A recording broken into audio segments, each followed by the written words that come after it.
بہنوں کو نہ بھولنا اگر باپ قبر میں چلا گیا ہے. روزانہ تمہاری بہنیں اپنے بیٹوں سے پوچھتی ہیں ماموں کا فون تو نہیں آیا. پر ماموں نکمہ کیوں فون کرے؟ اسے بہن کو جوڑا جو دینا پڑ جائے گا. وہ کیوں فون کرے؟ بہن کہہ دے گی نا بھانجوں نے کپڑے نہیں بنائے. وہ کیوں فون کرے؟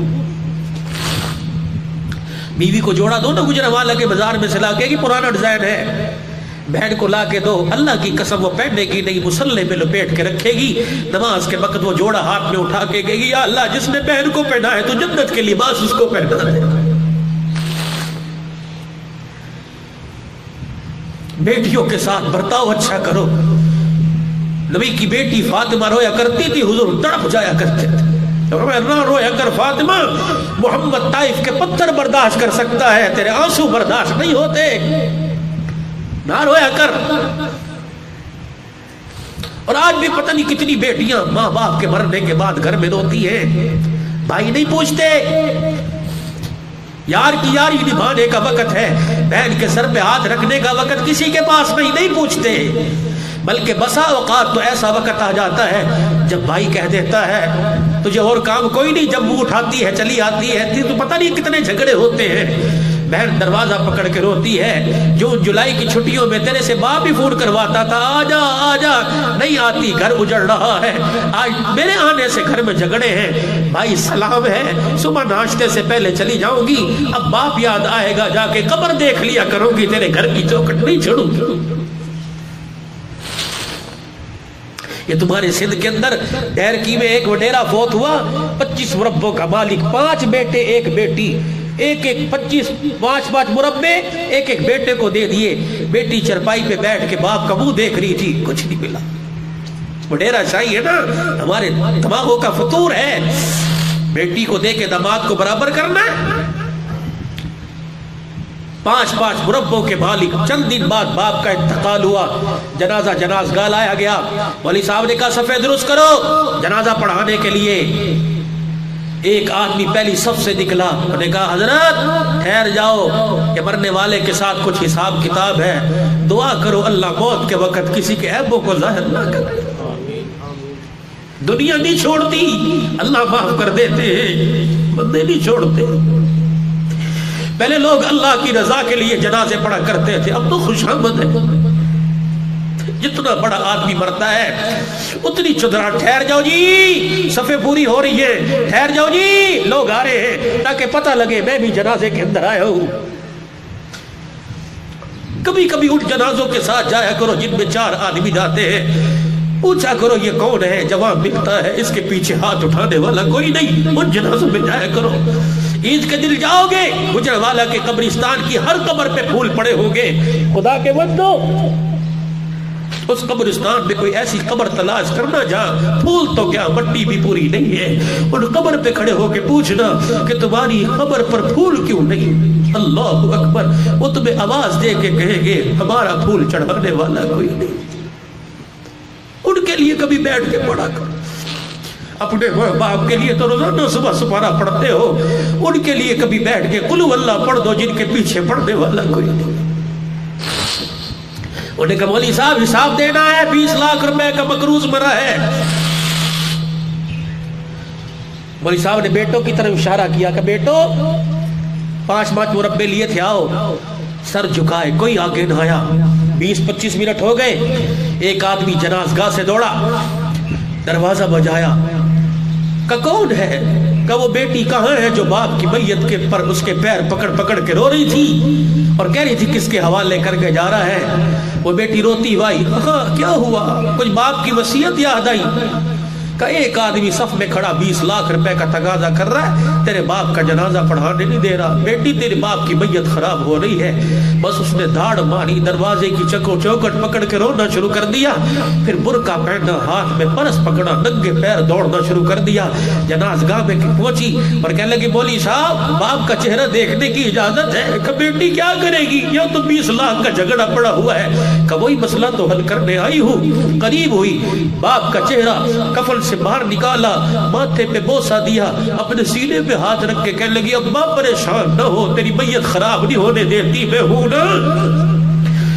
پھر باپ کے چہرے کو کفن سے ڈھانپا اور کہنے لگی کہاں ہے وہ جس نے 20 لاکھ روپے لینا ہے؟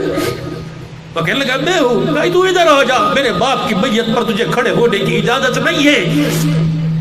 پھر قریب بلایا، اپنے بیگ کی زپ کھولی کہ یہ میرا مکان ہے جس کی مالیت 50 لاکھ ہے، جا اسے بیچ کے میرے باپ کا قرضہ پورا کر دے، اگر پھر بھی کم پڑ جائے مجھے بتانا، میں اپنے جسم کے ٹکڑے کر کے بیچ دوں گی، اپنے باپ کی میت خراب ہونے نہیں دوں گی.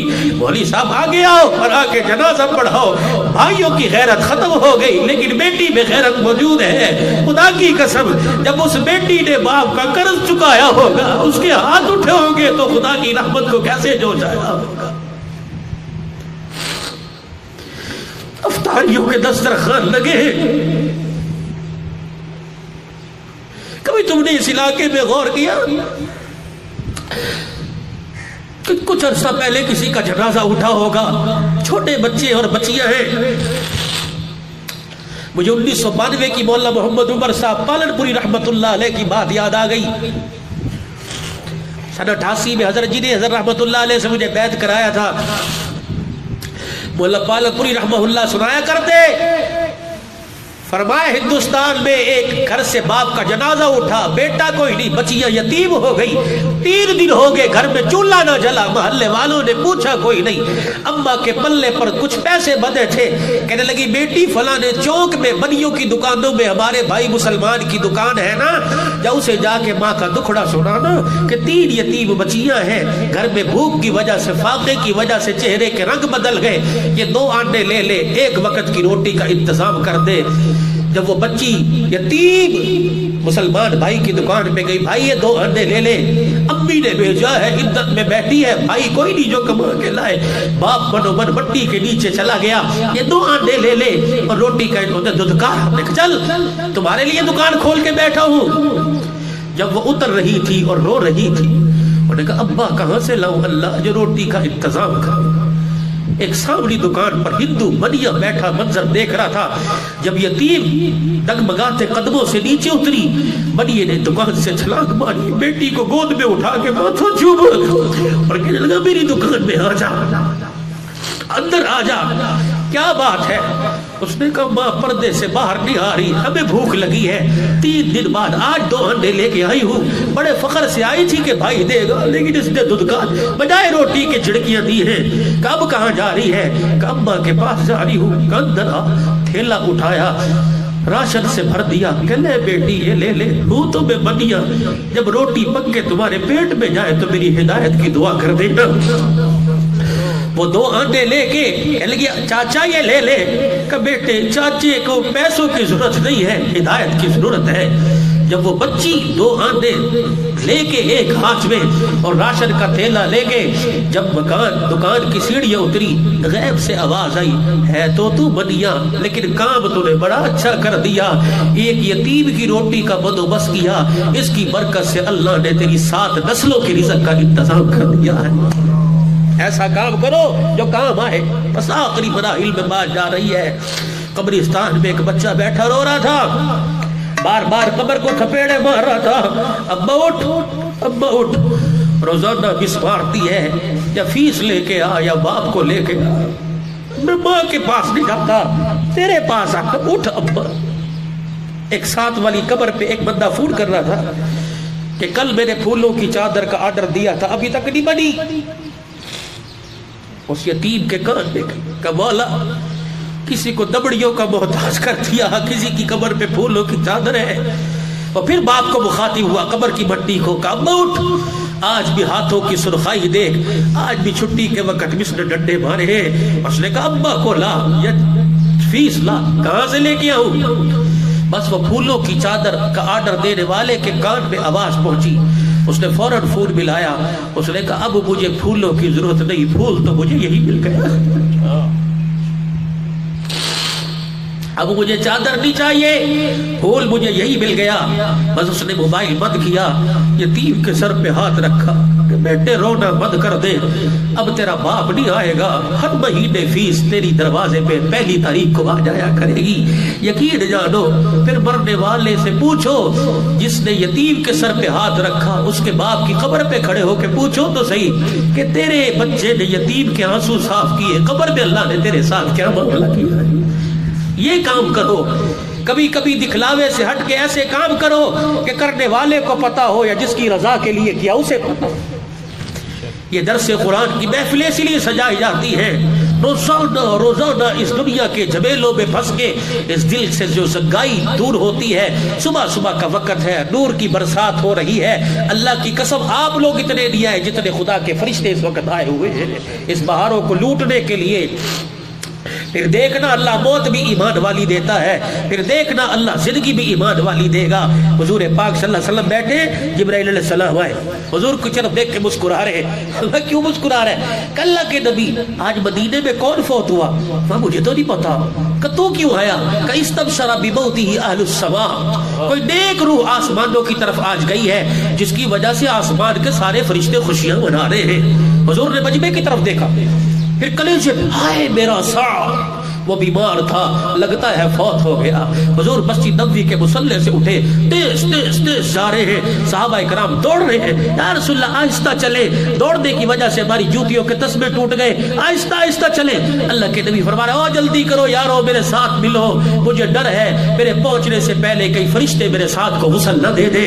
اللہ کے نبی پہنچے، ساتھ کے مکان پہ جا کے کھڑے ہو گئے، اندر بھی گئے، پھر اچانک اپنے کپڑوں کو سمیٹا، اپنے کرتے کے دامن کو، اپنی تہمت لکی کے کپڑے کو سمیٹا، پھر آہستہ آہستہ چل کے حضرت سعد کی سرہانے کی چرپائی، سرہانے پر پائے کے ساتھ یوں سمٹ کے بیٹھ گئے۔ صحابہ کہنے لگے، اللہ کے نبی سارا کمرہ خالی ہے اور آپ یہاں اس طرح بیٹھے؟ فرمایا تمہیں کیا پتا، اتنا فرشتہ بیٹھا ہے، مجھے پیر رکھنے کی جگہ نہیں مل رہی۔ ایک فرشتے کی میرے پہ نظر پڑی، اس نے مجھے دیکھ کے اپنے پر کو سکیڑا، تب میں محمد کو بیٹھنے کی جگہ ملی ہے۔ حضور بیٹھے رہے، اللہ کے نبی جنازہ تیار ہے اٹھائیں؟ فرمایا اٹھاؤ۔ مدینے کی گلی سے جب جنازہ جا رہا تھا، صحابہ حضور کے چہرے کی طرف دیکھ رہے تھے، یا رسول اللہ میت بڑی ہلکی ہے، اللہ کے نبی میت بڑی ہلکی ہے، لگ رہا ہے ساتھ چرپائی پہ نہیں۔ حضور نے یوں دیکھا، مسکرائے، آسمان کی طرف دیکھا، واہ واہ اللہ، واہ واہ یا سعد، واہ واہ یا سعد۔ فرمایا میرے صحابہ تم صحیح کہہ رہے ہو، تم نے تو صرف چرپائی اٹھا رکھی ہے، میرے ساتھ کو تو فرشتے اٹھا کے لے جا رہے ہیں۔ پھر ایسی اللہ موت دیں گے، ایسی موت دیں گے، دنیا کی زندگی دیں گے۔ اللہ نے تمہاری داڑیوں کے اندر سفید بال رکھ دیے ہیں، اور یہ اتنا بڑا وزنی ہتھیار ہے، اللہ اکبر۔ جب سفید داڑھی والا ہاتھ اٹھاتا ہے، اللہ کی غیرت کو حیا آتی ہے، اللہ اس کے ہاتھوں کو خالی نہیں بھیجتے۔ مولانا بدر عالم میرٹھی رحمت اللہ علیہ کا جب انتقال ہوا، ساری داڑھی کالی تھی، بڑھاپے میں دھاڑے مار مار کے رو رہے تھے اور فرما رہے تھے ساری زندگی سفید داڑھی کے فضائل بیان کرتا رہا اور خود میری داڑھی میں ایک بال بھی سفید نہیں۔ پھر جب آخری وقت آیا، اپنے بچوں سے کہا، بیٹو، کہ جی ابا، کہ جب مجھے غسل دے کے کفن میں لپیٹ دینا، آٹا سوکھا لے کے میری داڑھی پہ بن دینا، اللہ مجھے سامنے کھڑا کر کے پوچھے گا بدر عالم کیا لایا ہے؟ کہوں گا اللہ اصل تو نہیں لایا، نقل تیرے دربار میں لے کے آ گیا ہوں۔ مفتی زین العابدین کے نواسے سے پوچھا، حضرت دعا فرماؤ۔ فرمانے لگے تمہارے پاس اتنا بڑا ہتھیار ہے، کہ جی کیا؟ کہ جب بھی کوئی مسئلہ پیش ہو اپنی داڑھی کو ہاتھ میں پکڑ کے دعا کیا کرو، اللہ میرے پر رحمت نہ برسا، محمد کی سنت پر ہی رحمت برسا دے میرے بھائی۔ تو آج میرے عزیزوں، آج ہمارے پاس یہ سب سے بڑی سنت کی محرومی ہے۔ میں نہیں کہتا کہ ہاتھ کھڑے کرو، میں نہیں کہتا، جب دل ہی مردہ ہوا، جب دل ہی بیٹھا تو ہاتھ کھڑے کرانے سے کیا فائدہ؟ جب دل ہی بیٹھ گیا تو خود کھڑے ہونے سے کیا فائدہ؟ اس دل کو کھڑا کرو، اسے زندہ کرو۔ تمہارے کراچی کے جید مفتی میں نام نہیں لیتا، منع کیا ہے۔ فرمایا خواب میں نبی علیہ السلام کی زیارت ہوئی، اللہ کے نبی کو دیکھا سارا سینے سے خون ٹپک رہا ہے۔ حضرت یہ کیا ہوا؟ اللہ کے نبی آپ کی آنکھوں میں آنسو آ گئے۔ فرمایا تجھے کیا پتا، صبح کے وقت جب میرا امتی یہاں اس طرح چلاتا ہے، یہاں نہیں چلتا، میں محمد کے سینے پہ چلتا ہے صلی اللہ علیہ وسلم۔ اب تمہاری مرضی ہے، تمہاری مرضی ہے، تمہاری مرضی ہے۔ جس کو تسلیاں دینے کے لیے آسمان سے جبرائیل ایک دن میں کئی مرتبہ آیا، تم انہیں سکھ پہنچاؤ یا دکھ پہنچاؤ۔ مولا تاریخ جمیل کے استاد مولا ظفر احمد قاسم فرما رہے تھے، فرمایا میں تمہیں حدیث دکھا سکتا ہوں، جب نبی کا امتی اس سنت کو زندہ کرنے کا ارادہ کرتا ہے، فرشتے اس کا نام لے کے روزہ انور میں جاتے ہیں اور جا کے نام لے کے بتلاتے ہیں کہ آپ کے امتی نے سنت کو زندہ کرنے کا ارادہ کیا، تو روزہ انور میں حضور اس امتی کے لیے ہاتھ اٹھا کے دعا فرماتے ہیں میرے بھائی۔ اب تمہاری مرضی ہے بھائی، بس یہ ایک فقیر کا پیغام تھا۔ خدا بھلا کرے حضرت مولانا قاری گلزار احمد صاحب آزاد کا کہ ہر روزانہ آپ کو نئے حضرات سے واسطہ پڑھواتے ہیں اور کوئی نہ کوئی اپنے انداز اور دکھ میں اللہ کا قرآن سنا کے چلا